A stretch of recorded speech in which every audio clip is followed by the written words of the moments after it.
Hi again. Before we will do another example in the following lecture, I would like to talk about a couple of special cases.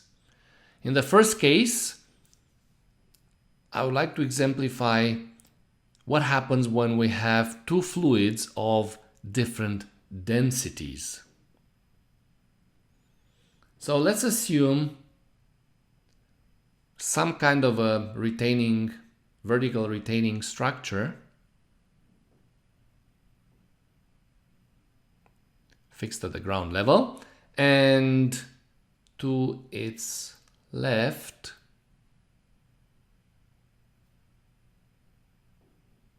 let's assume that we have two different fluids, two layers of fluids. So one at the top could be, for example, fresh water having a density of rho W, and the bottom one could be mud having a density of rho M. Now obviously the fluid with a heavier density will be at the bottom, so mud has a heavier density than water, so it will always be on the water. Now one thing to note is also that the density of the fresh water is 1000 kilograms per meter cube, a number that we know and we need to remember. The depth of the layers, H1 for the water layer and H2 for the layer of mud. So let's construct now the pressure blocks for these two fluids. Of course, at the top of the surface, the pressure will be 0, and then it will vary linearly with depth, like so. And the pressure intensity at the interface between water and mud, P1, would be equal to the density of the water times the acceleration of gravity times depth h1. Now what's happening in the next layer just below? Well, remember that pressure varies linearly with depth, and the pressure is the same in any direction. So that pressure right in the mud below the water level, it's also P1, and it will increase linearly to P2. Now, what is P2 equal to? Well, if we look carefully at the bottom diagram, we can see a rectangular component, which is in fact pressure P1 being transmitted all the way constantly to the bottom. So P2 equals to P1 plus the linear variation due to the pressure of the mud. So rho mud times G times H2. Now, because rho mud is much larger than rho water, the slopes of the two diagrams will be different. So the slope of the water pressure block would be shallower, so closer to the vertical, and the slope of the mud would be less shallow, so it will be steeper, so less close to the vertical. Now you can see that the P2 can be expressed as P1, which is the actual pressure on top of the layer of mud. So in other words, you can measure the depth of the mud, H2, from the top of the mud layer, plus an additional pressure on top of it due to the water level. Now the next step would be just to determine the concentrated forces corresponding to these pressure blocks, capital PW and capital PM for the rectangular pressure block of the mud, and capital P triangular corresponding to the triangular pressure block of the mud again. So these are obviously located at the centroids of the triangles and the rectangle respectively. So once we have done that, we can determine the pressures and the concentrated forces. We know their locations. We can now write our equations of equilibrium. Now, the second case that I would like to discuss is when we have a fluid acting on inclined surfaces.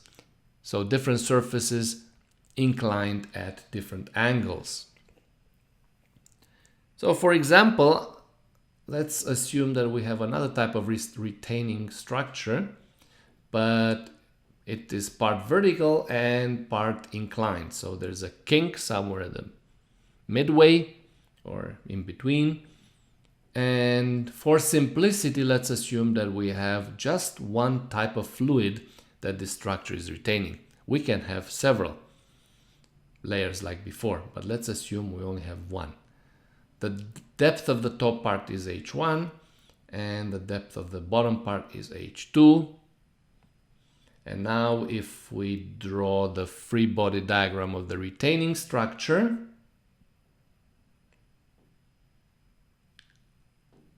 and then the pressure blocks acting on the structure, the main difference is that the linear pressure variation acts on the inclined surface and the pressure is perpendicular to the surface. So remember, based on one of the three principles, fundamental principles, pressure always acts perpendicular to the surface, to any surface. Now the magnitude of P1 equals to rho g times the depth, the vertical depth, H1. And this is the same as we go now on the vertical surface at the same elevation, because remember, the pressure is constant in any direction at a given point in the fluid. After that, the pressure will increase linearly to pressure intensity equal to P2. The slope of the two diagrams will be equal if the fluid is the same, but could be different if we have two different fluids. So now we have to determine the pressure P2 in the same manner as for case A. So it's made of pressure P1, which is transmitted constantly to the bottom, plus the contribution of the second layer, which is rho g H2.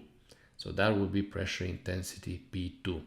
To calculate now the concentrated force, that corresponds to the pressure block. Now, one thing we need to be careful is that on the inclined surface, when we calculate the volume of the pressure block, we actually have to use the length of the inclined surface, which is L, rather than H1, because that's the length of the pressure block. And also the location of the concentrated force is based on the length L. So 1/3 from the base of the pressure block and 2/3 of L from the tip of the pressure block. Now, the rest is more or less similar. So we divide the trapezoidal pressure block on the bottom part, on the vertical part of the retaining wall, into a rectangular component and a triangular component, and for each of these we can calculate their corresponding equivalent concentrated forces. And of course we know the locations of these forces, and we can calculate anything related to equilibrium. So we can write our equations of equilibrium.